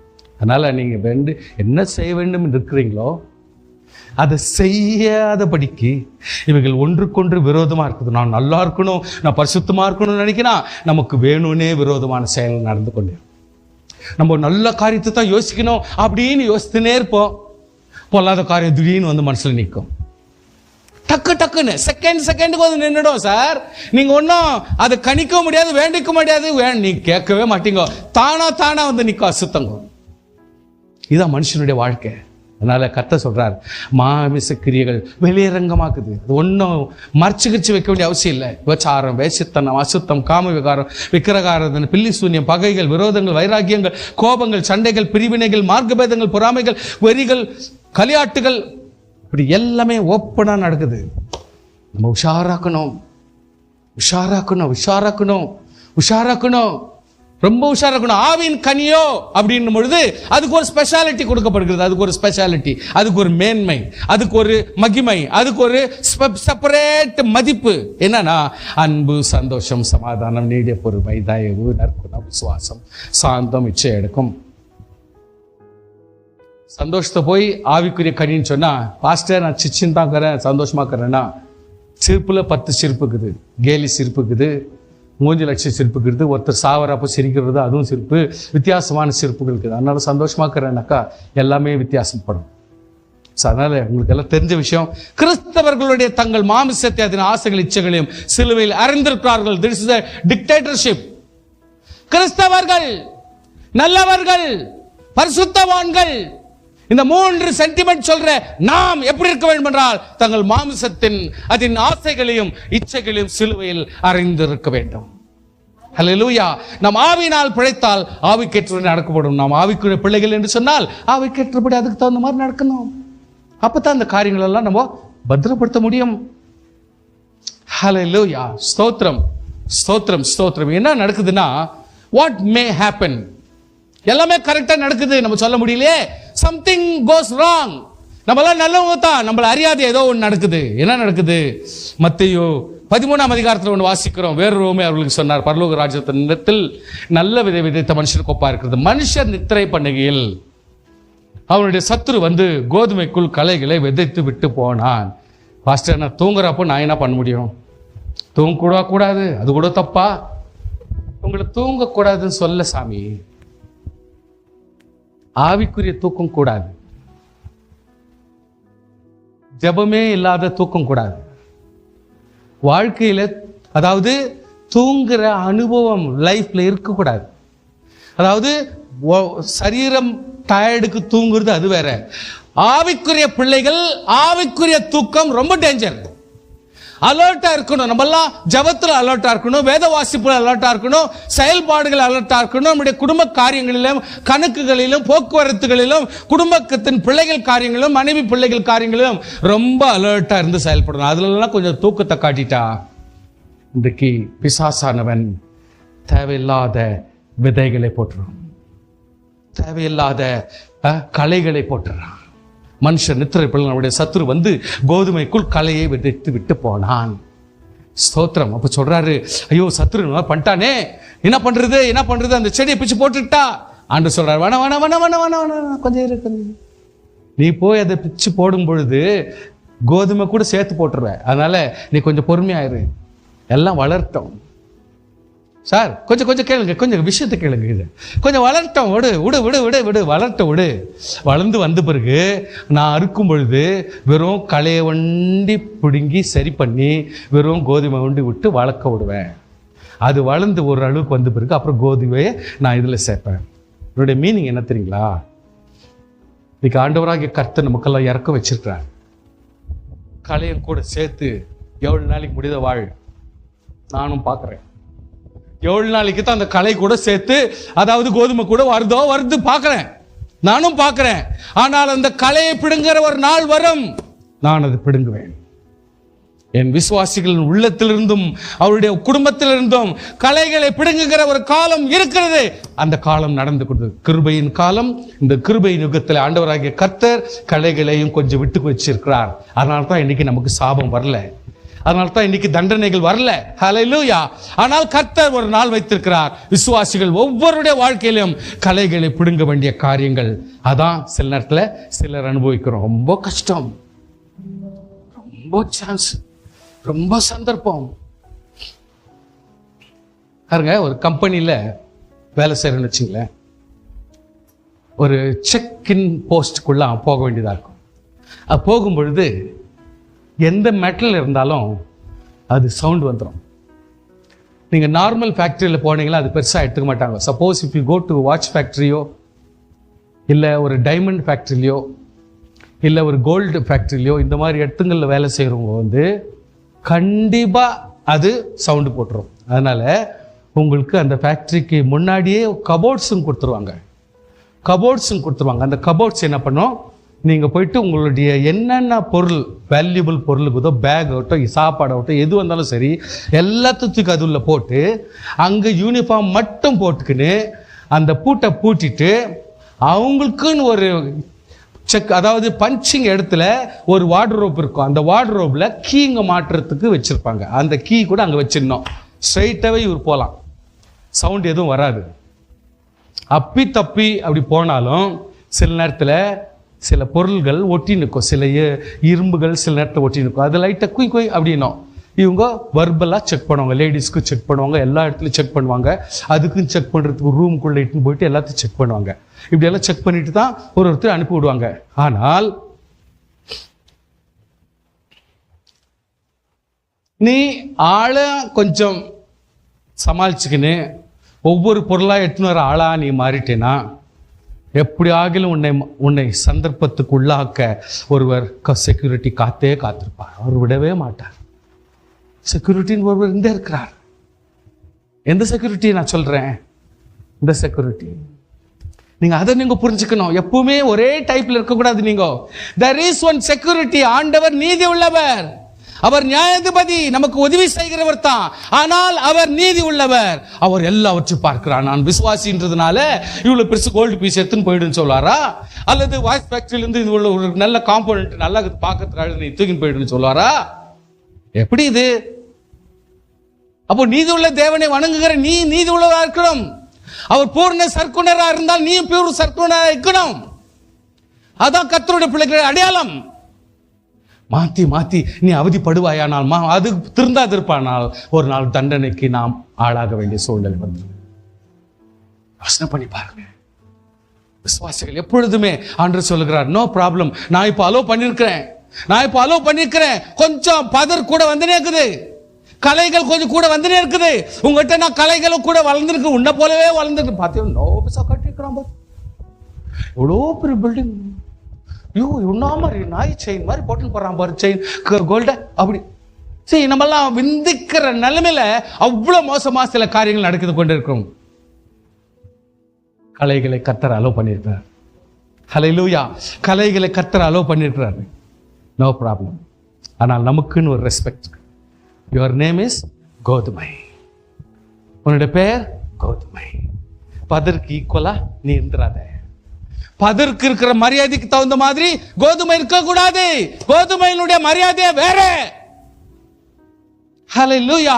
என்னைக்கு உன்னை பார்த்தாலும் இது கோதுமையின் ஐடென்டிஃபை பண்ணிக்கணும். பதரா நம்ம காட்டக்கூடாது நம்மள.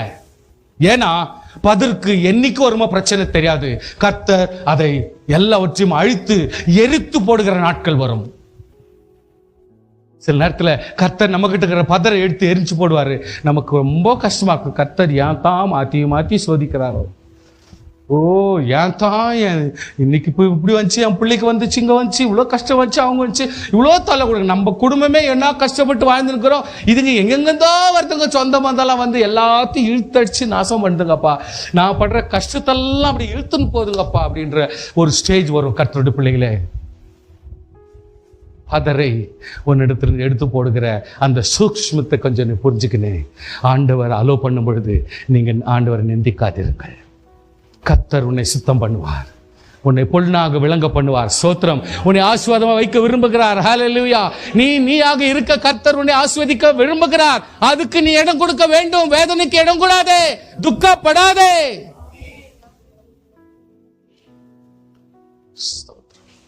The end result நீங்க புரிஞ்சுக்கணும். மத்தேயு 13ஆம் அதிகாரம் 37ஆம் வசனத்தில் வாசிக்கிறோம், நல்ல விதை மனுஷகுமாரன் தான் விதைக்கிறார்.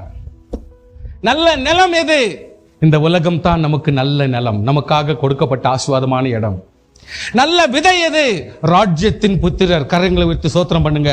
இன்னைக்கு தெரிந்து கொள்ளப்பட்ட நாம் ராஜ்யத்தின் புத்திரர். நல்ல விதை என்பது நாம் தான். கலைகள் என்றது பொல்லாங்கனுடைய புத்திரர். பொல்லாங்கனாகவும் இருப்பான், புத்திரனாகவும் இருப்பான், பிசாசாகவும் இருப்பான், பிசாசனுடைய கிரியையாகவும் இருப்பான். ஹல்லேலூயா. விதைக்கிற சத்துரு யார்? பிசாசு. விதைக்கிற சத்துரு யாரு? பிசாசு. அறுப்பு என்பது ஒரு முடிவு ஒன்று உண்டு. அறுப்பு என்று சொன்னால் உலகத்தினுடைய முடிவு, நாட்கள் முடிவு. சில நேரத்தில் எல்லா நேரமும் இன்னும் வரோம் காத்து நிற்காத. கர்த்தர் நம்முடைய வாழ்க்கையில் என்னுடைய வாழ்க்கையில் பல நேரத்தில் கர்த்தர் சீர்படுத்திருக்கிறார். எத்தனையோ நேரத்தில் என்னை சரிப்படுத்திருக்கிறார். எத்தனையோ நேரத்தில் எனக்கு அப்படிப்பட்ட ஒரு வேதனை துக்கத்தை கொடுத்து என் வாழ்க்கையில பல காரியங்களை மாற்றி வைத்தார். தெரியுங்களா? மாற்றி வைத்தார். பல காரியத்தை மாற்றி வைத்தார். இருந்தாலும் என் ஆண்டிற்கு முன்பாக வைத்து அனுபவித்து ஒரு நாள் கூட கொஞ்சம் கூட மனம் கொணாமல் என் மனைவியிலும் பிள்ளைகளில் எதிரிலையும் என்னுடைய வாழ்க்கையில ஒரு நாளும் அந்த ஜபத்துக்கோ இல்லை கீழ்ப்படியாமைக்கோ இடம் கொடுக்காம அற்புதமாகவே கொண்டு வர தேவன் உதவி செய்கிறார். வாழ்ந்து காட்ட வேண்டும். கர்த்தர் கலைகளை எடுத்து போடுகிறார். பல நேரத்தில் கலைகளை எடுத்து போட்டிருக்கிறார். என்னுடைய வாழ்க்கையில எது கலைன்னு எனக்கு தெரியுது. பல நேரத்தில் ஆண்டவர் என்னை பல காரியங்களிலே கர்த்தர் நடத்தி என்னை மாற்றி போட்டிருக்கிறார். எனக்கு தெரியும், உங்களுக்கு புரியாது. என்கிட்ட இருக்கிற என்ன அதாவது கலைகள் இருந்துச்சுன்னு உங்களுக்கு தெரிய முடியாது சார். பார்த்தாக்கா பாஸ்டர் நல்லவன் நீங்க சொல்லுவீங்க. அதனால தான் சொல்றேன், யாரையும் நல்லவன் நம்பாதீங்க. எல்லாம் தவறு கொண்டு கர்த்தர் சமூகத்தில் நம்மெல்லாம் பலப்படுகிறோம். அவ்வப்போது கர்த்தர் திருத்து கொண்டு நீங்க நினைக்காதீங்க 2ஆம் வருகையில கர்த்தர் சரிப்படுத்திடுவார். அவளுக்கெல்லாம் தாங்காது சார் நம்ம கதை. ஏன்னா நம்மெல்லாம் டெய்லி பாவம் பண்றவங்க, நம்மெல்லாம் கன்சிஸ்டன்ஸா தப்பு பண்றவங்க, நம்மெல்லாம் புரியுங்களா? நம்மெல்லாம் இன்ஸ்டால் எப்போ ஒரு வாட்டி பண்றவங்க இல்லை. நம்மெல்லாம் டெய்லி மனதளவிலும் செயலளவிலும் நம்ம தப்பு பண்ணிக்கிறோம். சின்ன காரியம். கர்த்தர் அவைகள் மேல் நமக்கு இரக்கமாக இருந்து ஒரு நல்ல கோதுமையாக கர்த்தர் வச்சுக்கிறாருன்னா அந்த கர்த்தருக்கு ஸ்தோத்திரம் உண்டாவது. கரங்களை தட்டி ஸ்தோத்திரம். ஹல்லேலூயா. ஸ்தோத்திரம். இங்க ஒருத்தர் லீடிங், அதாவது ஒரு கர்த்தர் லீட் பண்றார், நல்லவராக லீட் பண்றார். ஒரு நாள் கர்த்தர் பேதுரு கிட்ட பேசுறார். உங்களுக்கு தெரியும், நல்லவாரி ஒரு பெரிய கூடை வானத்திலிருந்து இப்படி இறங்குது. ஒரு கூடை இறங்குது. அப்போ அதுக்குள்ள என்ன இருந்துச்சு? விதவிதமான மிருகங்களும் எல்லா உலகத்தினுடைய எல்லா சாப்பிடக்கூடிய எல்லா காரியமும் அது உள்ள இருந்துச்சு. அப்போ ஆண்டவர் சொல்றார், நீ அடுத்து புசி, நீ அடிச்சு சாப்பிடு, அப்போ இவர் சொல்கிறார், பேதுரு, நோ நோ நோ கர்த்தாவே, இப்படிப்பட்டது என் வாய்க்குள்ளே போனதே இல்லை, நான் சாப்பிட்டதே இல்லை, சாரி கர்த்தாவே, என்ன தப்பாக மன்னிச்சிடும். செகண்ட் டைம் மறுபடியும் அதே மாதிரி ஆச்சு. தேர்ட் டைமாக வந்துச்சு. இவன் ஒத்துக்கவே இல்லைங்க. புரியுதுங்களா? இங்க கவனி சார். சரி, கூடையை யோசித்து நிற்காதீங்க, கூடையில் இருக்கிற மிருகத்தை யோசிக்காதீங்க. நமக்கு விரோதமாக செயல்படுறான் பாரு மிருகம் மாதிரி, அவனை நம்ம ஏற்றுக்கிறது இல்லை. ஆமாம் தானுங்க? விதவிதமான மிருகங்கள், விதவிதமான மனுஷர்கள். பவுல் பேதுரு ஏற்றுக்கவே மாட்டார். என்ன மோசம் பண்ணான், என்ன நாசம் பண்ணான், என்ன விவகாரம் பண்ணான், ஏய் அவனை பார்த்தாலே விரோதி மாதிரி. ரட்சிக்கப்படாதவங்க, யூதன் விட்டு மற்றவங்க எல்லாருமே அப்படி ஒதுக்கி வைக்கிறது தேவையில்லை. இவனுக்கு சுவிசேஷம் சொல்ல வேண்டிய அவசியம் கூட இல்லை. அதாவது யாருமே ஒரு ஏத்துக்கிறதே இல்லை. அவரு யாருமே ஏத்துக்க மாட்டார். ரட்சிக்கப்படாத வேற வேற ஜாதிக்காரங்களை இவர் ஏத்துக்கவே மாட்டாரு. அவங்களுக்கு சுவிசேஷம் தேவையில்லை விடு அப்படின்ற மாதிரி ஸ்டேட்டஸ்ல இருந்தாரு. நான் யூதன். கர்த்தர் சொல்லி பார்த்தாரு 3 முறை. இப்ப வேற ஒரு விவகாரத்தை பண்றாரு. கொர்நேலியு ஜெபம் பண்றாரு. பாருங்க விவகாரம் எப்படி வருது. கொர்நேலியு ஜெபம் பண்றாரு. அவரு நாஸ்திகன். அவர் ஜெபம் பண்றாரு. ஜெபம் பண்ணும்போது இப்ப ஆண்டவர் பாக்குறாரு, என்னடா இவ்வளவு நல்லவனாக்குறானே, ஜனங்களுக்கெல்லாம் சோறு போடுறான், குடும்பத்தார் எல்லாருக்கும் சாட்சி வச்சிருக்கான், எல்லாரும் இவ்வளவு பெரிய லெஃப்ட் ஜெனரலா இருந்து கூட இப்படி இருக்கிறானே சொல்லிட்டு இவங்களுக்கு ஒண்ணு கம்மியாகுதே, பரிசுத்த ஆவியானுடைய அபிஷேகம் ஒன்று கம்மியாகுது, அதனால இவங்களை விடக்கூடாது, எப்படியாவது ஆசீர்வதிக்கணும்னு சொல்லிட்டு அவர் என்ன சொல்றாரு, நீ போப்பா யோப்பா பட்டணத்துல இந்த மாதிரி street, you see there is an street name கொடுத்துட்டு அந்த ஸ்ட்ரீட்டுக்கு மேல போனீங்கன்னா ஃபர்ஸ்ட் ஃப்ளோர்ல ஒருத்தன் உட்காந்துக்கிறான். அவன் ஜெபம் பண்ணுக்கிறான். இப்போ அவர்கிட்ட பக்தி இருக்குது, ஜெபம் இருக்குது, எல்லாம் இருக்குது, எல்லாம் ரைட். நீங்களும் ஜெபம் பண்றீங்க, அவனும் ஜெபம் பண்றான். நீ நல்ல காரியம் செய்றீங்க, அவனும் நல்ல காரியம் செய்யறான். ஆனா அவங்ககிட்ட இருக்கிற சில காரியம் ஒத்துக்கல, அவன் ஒத்துக்க மாட்டேன்றான். நீங்களும் பரிசுத்த ஆவி உனக்கு தேவைப்படுது. இது எனக்கு நிச்சயமா நான் உங்களுக்கு அந்த பரிசுத்த ஆவியை அனுபவத்தை கொடுக்க நான் விரும்புறேன். அதனால இப்ப என்ன செய்யலாம், போறாங்க ஸ்ட்ரீட்ல போயிட்டு, அந்த ஸ்ட்ரீட்ல போயிட்டு யோப்பா பட்டணத்துல போயிட்டு நிக்கிறாங்க. கர்த்தர் பேசுறார், பேதுருவே உன்னை தேடிக்கின்னு வெளியே 2 பேர் நிக்கிறாங்க, அவங்க கிட்ட போய் நான் வரமாட்டேன்னு சொல்லிடாத, உனக்காகவே காத்து நிற்கிறாங்க. எஸ்ன்னு சொல்லிட்டு ஸ்ட்ரைட்டாகவே போ, நான் சொல்றேன். இப்போ விசுவாசியே, ஒரு தீர்க்க தரிசனம் சொன்னாலும் சரி, ஒருத்தர் வெளிப்பாடு சொன்னாலும் சரி, ஒருத்தர் எந்த செயலை செஞ்சாலும் சரி, அந்த மனுஷனோட கர்த்தர் பேசுவாரு, ஊழியக்காரனோடும் பேசுவார். ஆமே, நல்லா புரிஞ்சுக்கினீங்களா? கான்செப்ட் எப்பவுமே அந்தந்த இடத்துல அப்படி ஃபோர்கோ பண்ணி ஓடிடக்கூடாது. அதை கொஞ்சம் டெப்த்தில் போய் புரிஞ்சுக்கணும். ஸோ கர்த்தர் எப்பொழுதுமே ஒருத்தரோட பேசினா, ஒருத்தர் வெளிப்படுத்தினா, ஒருத்தர் தீர்க்க சொல்ல வச்சா, சொல்றவருக்கும் நல்லா தெரியும். யாருக்கு சொல்றாங்களோ அவங்களே கர்த்தர் ஏவி புரிய வைக்குவாரு, திருந்த வைக்குவார். அதுக்கு தான். இல்லைன்னா சும்மா ஏதோ எடுத்துங்க, வேணுன்றவன் எடுத்துக்கோங்க, வேணான்றவன் எடுத்துங்க, புரிஞ்சுங்க அப்படி சொல்லிட்டு காமனை எடுத்து விட்டு ஓடுறதெல்லாம் கிடையாது. அப்படின்னா சொல்லக்கூடாது, சும்மா இருந்துடணும். புரிஞ்சுக்குங்க. இப்போ இந்த விஷயத்த சொன்ன உடனே பேதுரு பார்க்குறான், ஹாட் வெளியே நிற்கிறாங்களாமே, கர்த்தர் சொல்றாரு, ஏஞ்சி ஆவியானவர் சொல்றாரு, ஏஞ்சி எவ்வளோ நேரம் உட்காந்துக்குது, ஏஞ்சி சீக்கிரம். உடனே ஏஞ்சி ஓடுறான் கீழே. பார்த்தா 2 பேர் நிற்கிறாங்க. என்னன்னு சொன்னா, ஐயா நாங்கள் வேற இடத்துல வந்திருக்கிறோம், பேதுரு ஐயா பார்க்கணும். அப்படி என்னதான் வா வா. ஒன்றும் கேட்கல, ஆவியானவர் சொன்னதுனால மடமடன்னு கூட போய் சேர்ந்தா அங்கே எல்லாம் புறஜாதி ஜனங்கள் இன்னைக்கு உட்காந்துட்டுக்கிறாங்க அவங்க வீட்டில். புறஜாதி ஜனங்களே வெறுத்தவன், புறஜாதி ஜனங்களை ஒதுக்கினவன், இன்றைக்கு புறஜாதி ஜனங்களை அவ்வளோ பேர் சந்தத்தில் கூடி இருக்கிறாங்க. அதுல போய் நிற்க வேண்டிய நிலைமையில கத்துது. அவனை பத்தி, பேதுரு பத்தி என்ன சொல்றாங்கன்னா இங்க கவனிங்க, அதான் நமக்கு முக்கியமான விஷயம். என்ன சொல்றாங்கன்னா,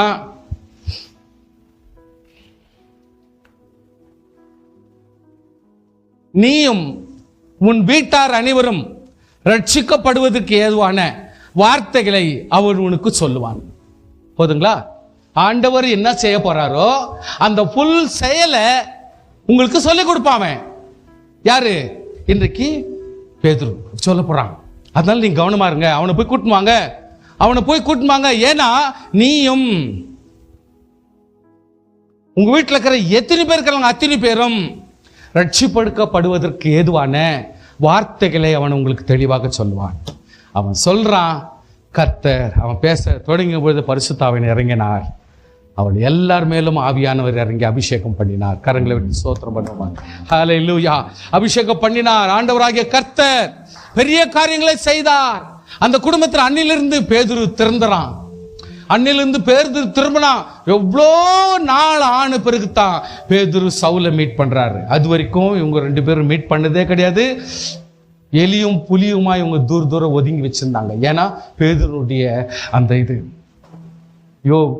சவுல் அப்படி இல்லை, பவுல் அப்படி இல்லை. அவர் என்ன பண்ணாரு, நான் பண்ண தப்பு தான், நான் பண்ண துரோகத்துக்கு யார் தான் என்கிட்ட கிட்ட வருவாங்க, நான் பண்ண அக்கிரமத்துக்கு யார் தான் என்கிட்ட வருவாங்க, அதனால நோ ப்ராப்ளம், நான் எவ்வளோ உபவாசம் பண்ணி ஏதோ கர்த்தர் சொன்னபடியே எங்கெங்கே என்ன செய்யணுமோ அதை செஞ்சுக்கு நான் சைலண்ட்டாக போகிறேன், பேதுரு ஏற்றுக்கொள்ளனா பரவாயில்ல, நான் அவங்கள பற்றி தவறாக நான் பேச மாட்டேன்னு அவர் பாட்டு குவைட்டாக அவர் வேலை செஞ்சுன்னு போவார். கர்த்தருடைய பிள்ளைகளே, இன்னைக்கு ஆண்டவராகிய கர்த்தர் இந்த இடத்துல பூரணமா அவங்களுடைய அபிஷேகம் பண்ணி நடத்தினார். பிளெஸிங்ஸ், நன்மையான எந்த ஈவும் உங்களுக்கு நல்லா தெரியும், பூர்ணமான எந்த வரமும் பரத்திலிருந்து உண்டாகி ஜோதிகளின் பிதாவிடத்திலிருந்து தான் வருது. அதுல எந்த மாற்றமும் எந்த ஒரு சேஞ்சஸும் கர்த்தர் கொடுக்க மாட்டாரு. கர்த்தர் நமக்கு ஆசீர்வாதத்தை கொடுத்தா அவர் எல்லாவற்றையும் பூர்ணமாய் கொடுப்பார். ஹல்லேலூயா. நல்ல ஜனங்கள் கொடுப்பார். எப்படிப்பட்ட நல்ல ஜனங்கள்? சங்கீதம் 84 வாசிக்கிறோம். தேவன் கர்த்தர் சூரியனும் கேடகமானவர், கர்த்தர் கிருபையும் மகிமையும் அருளுவார், உத்தமமாய் நடக்கிறவர்களுக்கு நன்மை வழங்காதிரார். வசனத்தை கொஞ்சம் ஞாபகம் பண்ணீங்க. நீங்க சங்கீதம் ரெகுலரா வாசிக்கிறீங்கன்றனால அட்வான்டேஜ் எடுக்காதீங்க. இன்றைக்கு கொஞ்சம் புரிஞ்சுங்க.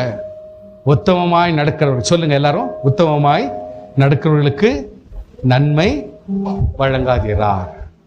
உத்தமமாய் நடக்கிற நீங்க ஜெபம் பண்றப்ப கூட இந்த பாயிண்ட்டை நீங்க கோட் பண்ணலாம்.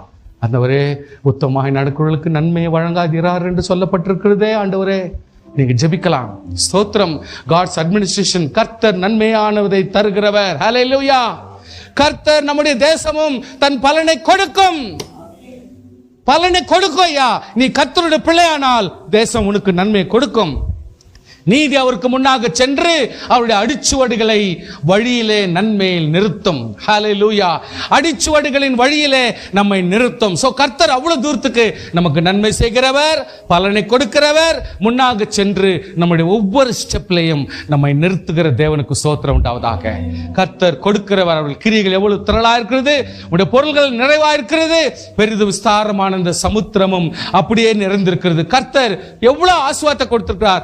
வானத்தில் கொடுத்திருக்கிறார், பறவைகளிலும் பலவிதமும் சாப்பிடுவதற்கு, கடல்ல கொடுத்திருக்கிறார் அவ்வளத்தையும் சாப்பிடுவதற்கு, ஏற்ற வேளையில் ஆகாரத்தை தருவீர் என்று அவைகள் காத்து கொண்டிருக்கிறது.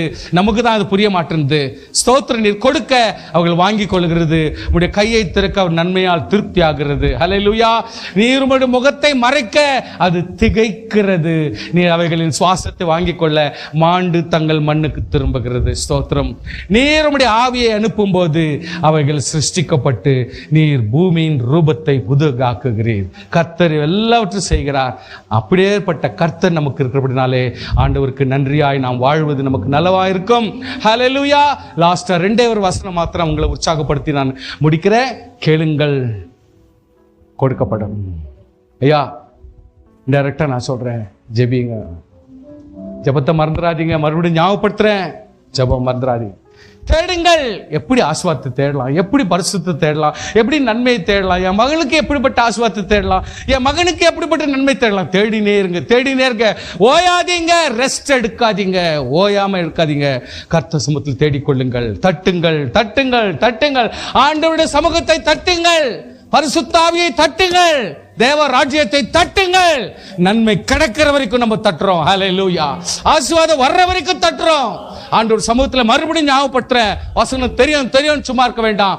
ஜெபிங்க, கர்த்தர் சமூகத்தில் கேளுங்க, தேடுங்க, தட்டுங்க. ஏனென்றால் கேட்கிற எவனும் பெற்றுக்கொள்வானா, தேடுகிற எவனும் கண்டடைகிறானா, தட்டுகிறவனுக்கு திறக்கப்படும்.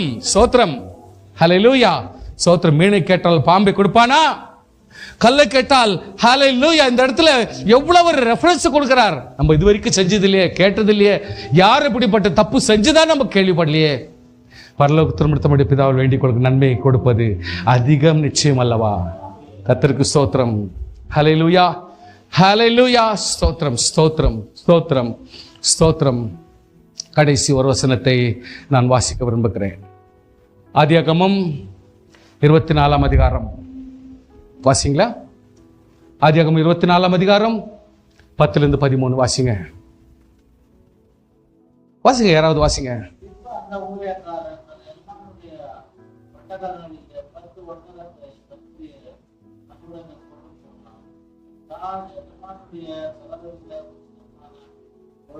கொஞ்சம் சத்தமா வாசிங்க. மெசொப்பொத்தாமியில்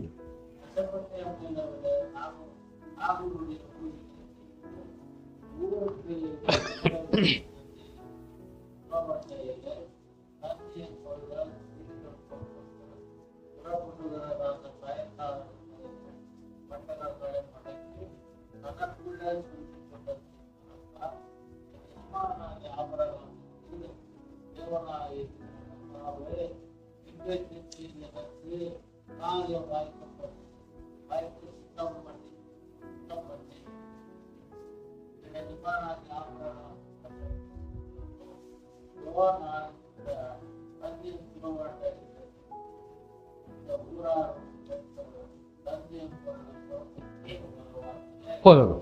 கவனிங்க, இப்போ ஒரு ஸ்மால் கான்செப்டை நான் சொல்லி முடிக்கிறேன். இதான் லாஸ்ட் வசனம். அதாவது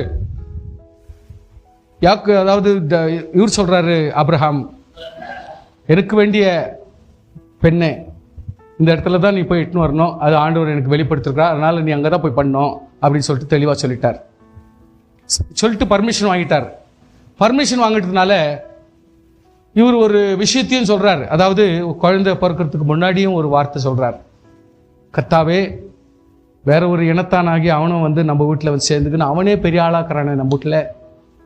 அவனே எத்தனையோ வேலைக்காரன், 100 கணக்கில் வேலைக்காரங்க இருக்கிறாங்க, அவங்க எல்லாம் பலப்பட்டு குடும்ப ஆசீர்வாதமாக இருக்கிறாங்க. இருந்தாலும் அதுக்கு தலைவனாக இருக்கிறவனே நம்ம ஒரு யூதன் இல்லையே, அவன் வேற ஆளாக தானே இருக்கிறான், அவனே தலைவனாக இருந்து இவ்வளோ நேத்தா எல்லாத்தையும் செஞ்சுன்னு போகிறாங்களே, ஆனால் எனக்கு குழந்தை இல்லையே அப்படின்னு தன்னுடைய மனசில் இருக்கிற ஃபீலிங்ஸ் ஆண்டவர்கிட்ட சொல்கிறாரு. அது சொல்கிறத ஆண்டவர் கேட்குறாரு. அப்போ அது 75 வயசுல அவருக்கு கதை அவ்வளோதான், என் லைஃப் அவ்வளோதான். ஆண்டவருடைய வார்த்தைக்கு கீழ்ப்படிஞ்சு இவ்வளவு தூரத்துக்கு வந்தது, அதுக்கும் மேலாக நான் செயல்பட்டது இவ்வளவுதான். மனசுல துக்கம் இருக்கும், இருந்தாலும் கர்த்தர் ஒரு நம்பிக்கை கொடுக்கிறார். அதாவது பாருங்க, எப்பவுமே ரொம்ப ஸ்பெஷல் ஆளுங்களுக்கு ஸ்பெஷலா உபத்திரம் இருக்கும். ஸ்பெஷல் ஆளுங்களுக்கு ரொம்ப ஸ்ட்ராங்கான ட்ரைனிங் கர்த்தர் கொடுப்பாரு.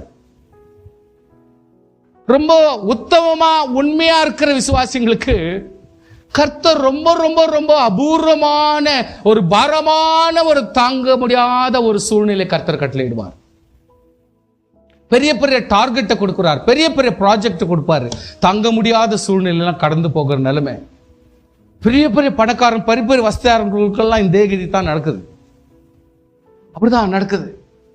இந்த இடத்துல அவன் சொன்னான், நீ இதுதான் போய் செய்யணும், என் பொண்ணுக்கு இப்படிதான் போய் வாங்கணும், எட்டுன்னு வரணும் சொல்லிட்டு அனுப்பும் பொழுது, இப்பொழுது பெரிய டெடிகேஷன், பூர்ணமான டெடிகேஷனோட கூட இன்றைக்கு அந்த வேலைக்காரன் ஊழியக்காரன் தன் எஜமானனுடைய ஒட்டகங்களில் 10 ஒட்டகங்களை தன்னுடைய கொண்டு போனான். நல்லா கொஞ்சம் கவனிங்க ப்ளீஸ். கழுத மேல கூட எடுத்துன்னு போலாம், ஆனா ஒட்டகங்க மேல கட்டுன்னு போறாங்கன்னா அர்த்தம் என்ன தெரியுங்களா? இதை விட 10 மடங்கு லோடு போடணும். ஒட்டகம் எப்பொழுதுமே நம்ம எதிர்பாராதான இடங்களில கூட வாக் பண்ணக்கூடிய தட்டையான கால்கள் இருக்கிறதுனாலையும், தண்ணிகள் மாதக்கணக்கில் சேமிச்சு வச்சு தன்னை காப்பாற்றிக்க கூடியதான தன்மை உள்ளதான ஒரு மிருகம். அப்படிப்பட்ட மிருகத்துல 10 ஒட்டகத்தை இவன் தேர்ந்தெடுத்துட்டு ஒரு ஊருக்கு பிரயாணம் பண்றான்னா, அவனுடைய ப்ரோக்ராம் எப்படி இருக்குதுன்னா, நான் என் எஜமானுக்காக ஒரு நல்ல காரியத்தை செய்ய போறேன்னா நான் செஞ்சு முடிப்பேன். ஒண்ணு. ரெண்டாவது, எப்பேற்பட்ட செலவுனா வரட்டும், எப்பேற்பட்ட சூழ்நிலை மத்தியத்தில் ஏற்பட்டுட்டோம், அதுக்கு தேவையான எந்த பொருளா இருந்தாலும் நான் என்னோட கூட வைத்திருப்பேன். அது எவ்வளவு தூரம் காஸ்ட்லியா போட்டோம், எப்படிப்பட்ட சிரமமானாலும் சரி நான் விட போறதில்லை சொல்லிட்டு 10 ஒட்டகங்களிலே தனக்கு வேண்டிய எல்லா விதமான பொருள்களையும், சாப்பாடுகளையும், திரவியங்களும், கோல்டையும், சில்வரையும், பொன்னையும், வைடூரியங்களையும் எல்லாவற்றையும் அதிகமாகவே சேமித்து எடுத்துன்னு போறான். சுவாசியே,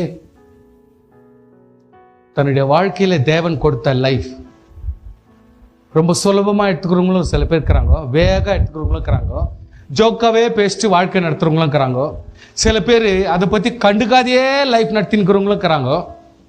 ஆனால் உன்னுடைய வாழ்க்கையில ஒரு குறிக்கோளோடு நீ வாழ்கிறாய் என்று சொன்னால், கர்த்தர் கொடுத்த நன்மைகளையும், கர்த்தர் கொடுத்த ஆசீர்வாதங்களையும், கர்த்தர் கொடுத்த விசுவாசத்தையும், கர்த்தர் கொடுத்த பொருள்களையும், கர்த்தர் கொடுத்த பணத்தையும், கர்த்தர் கொடுத்த இரக்கத்தையும், கர்த்தர் கொடுத்த ஆவிக்குரிய சகல நன்மைகளையும் எவ்வளவு நீ லோட் பண்ணி வச்சுக்க முடியுமோ அவ்வளவு லோட் பண்ணி ப்ரோக்ராம்ல நீங்க இறங்கணும். ஹல்லேலூயா. கிரியையில இறங்கணும். இதுதான் இதுக்கு சமம். 10 ஒட்டகங்களுக்கு சமமான மிகுந்த பொருள்களை சேகரித்துக் கொண்டு இவன் செல்ல வேண்டிய லக்கை போகி செல்லுகிறான். நம்பர் 1. 2வது, தன் எஜமானுடைய சகலவித உச்சிதமான பொருள்களும் அவன் கையில் இருந்தன.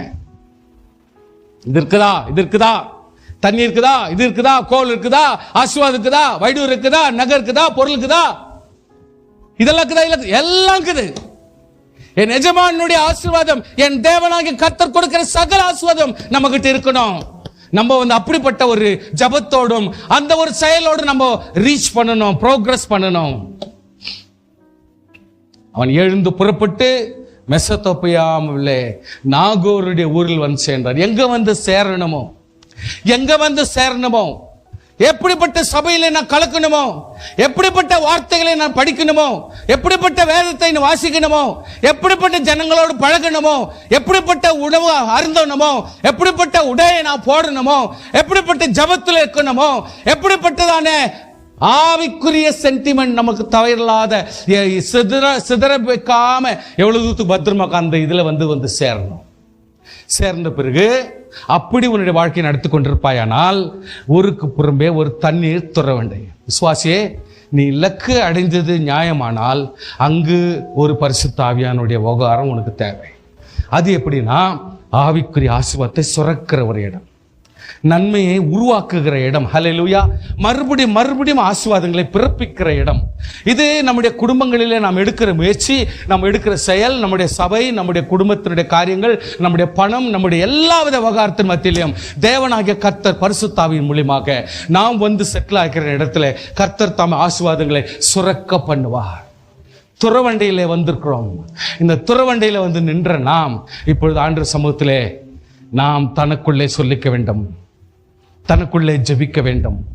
தனக்குள்ளாக ஒரு பர்சனல் ஜெபம் தேவை, தனக்குள்ளாக ஒரு இம்பார்ட்டன்ட் ஜெபம் தேவை. கர்த்தாவே, நீ சொன்ன இடத்துல நான் வந்து நின்றுக்கிறேன், எல்லாவற்றையும் வச்சிருக்கேன், நீ கொடுத்த ஆசீர்வாதத்தை வச்சிருக்கிறேன், ஜெபம் இருக்குது, விசுவாசம் இருக்குது, நம்பிக்கை இது, இப்படிப்பட்ட ஆசீர்வாதங்கள் பலவும் நீர் கொடுத்தது எல்லாம் பத்திரம் வச்சிருக்கிறேன், நல்லா ஜெபிச்சிருக்கிறேன், என் குழந்தைங்களை வச்சிருக்கிறேன், என் மனைவி வச்சிருக்கிறேன், என் பிள்ளைகளை வச்சிருக்கிறேன், எல்லாரும் விசுவாசத்தோடு நாம் குழுவா நான் பத்திரம் பண்ணி வச்சிருக்கிறேன். இருந்தாலும் நீர் இப்பொழுது காரியத்தை நடப்பிக்கணும் தேவனே. நன்மைகளை நடப்பிக்க வேண்டும், என் குடும்பத்தில் அதிசயங்களை நடப்பி வைக்க வேண்டும், என் கர்த்தாவை இந்த இடத்துல ஒரு மகிமை நடப்பிக்க வேண்டும் என்று சொல்லி ஆர்வத்தோடு அந்த இடத்துல ஜெபிக்கும் பொழுது பரிசுத்த ஆவியானவர் அங்க துறவில் இருந்து ஊற்று வர ஆரம்பிக்கும். ஊற்றாண்டில் நிற்கிறார். ஹல்லேலூயா.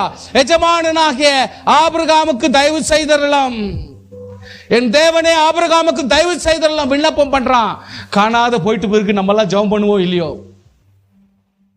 எஜமான நினைக்கிறோமோ இல்லையோ, ஆனால் நாம் நினைக்கணும், என் தேவனாகிய எஜமானனே, என் தகப்பனாகிய கர்த்தாவே பலப்படுத்தும். இதோ இந்த தண்ணீர் ரெண்டில் நிற்கிறேன்.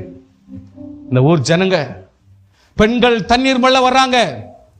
Who is that? பெண்கள் means what? பெண்கள் means what? A feminine word or feminine gender. இப்படிப்பட்ட feminine word எதுக்கு சொல்லப்படுகிறதுனா, உலகத்திலுள்ள ஜனங்கள், உலகத்தினுடைய ஆசீர்வாதங்கள், உலகத்தினுடைய இயற்கை, உலகத்தினுடைய சகல மேன்மையும் அந்த பெண்மை என்ற ஒரு பொருளால் அடக்க வைக்கப்பட்டிருக்கிறது. ஒரு தேசம் பொருளால் சொல்லப்படுகிறது. ஒரு தேசம், ஒரு நாடு, ஒரு மலை, ஒரு தண்ணீர், ஒரு கடல் ஒரு ஃபெமினைனாக பேசப்படும், ஒரு பெண்மையாக பேசப்படும். அப்படிப்பட்ட ஒரு ஆசீர்வாதமான ஜனங்களும் உலக ஜனங்களும் ஆசீர்வாதங்கள் எங்க வரணும்? ஊற்றண்டையில ஊற்றண்டையில வருவார்கள். அந்த ஊற்றண்டையில வந்து வருகிற ஆசுவாத்தை தாகத்தை தீர்த்து கொள்ள வருகிறார்கள். கர்த்தாவே, இன்று கர்த்தர் என்னுடைய தாகத்தை தீர்க்க வாரும், என்னுடைய தாகத்தையும் கர்த்தாவே நீர் தீர்க்க வாரும். என்னுடைய தேவைகளை சந்திக்கிற கர்த்தர் நீர் என்று நான் அறிவேன். என் எஜமானுடைய தேவைகளை சந்திக்கிறவர் நீர் என்று அறிவேன்.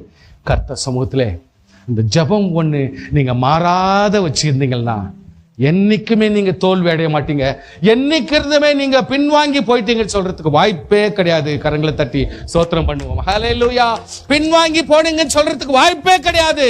ஆண்டவராகிய கர்த்தர் இந்த ஜெபம் ஒன்று இருக்குமானால் ஊற்றாகிய கர்த்தர் ஆவியானவர் நமக்கு கிரியை செய்ய போதுமானவராக இருக்கா. நாம் ஜெபம் செய்வோம். நல்லவர்கள், நல்ல ஜனங்கள், பரிசுத்தவான்கள், பரிசுத்தவாட்டி, இன்று கர்த்தர் சமூகத்திலே நம்ம தாழ்த்தி ஜெபிப்போம். கர்த்தர் பெரிய காரியங்களை செய்கிற தேவன் சமூகத்திலே ஸ்தோத்திரம், ஸ்தோத்திரம்.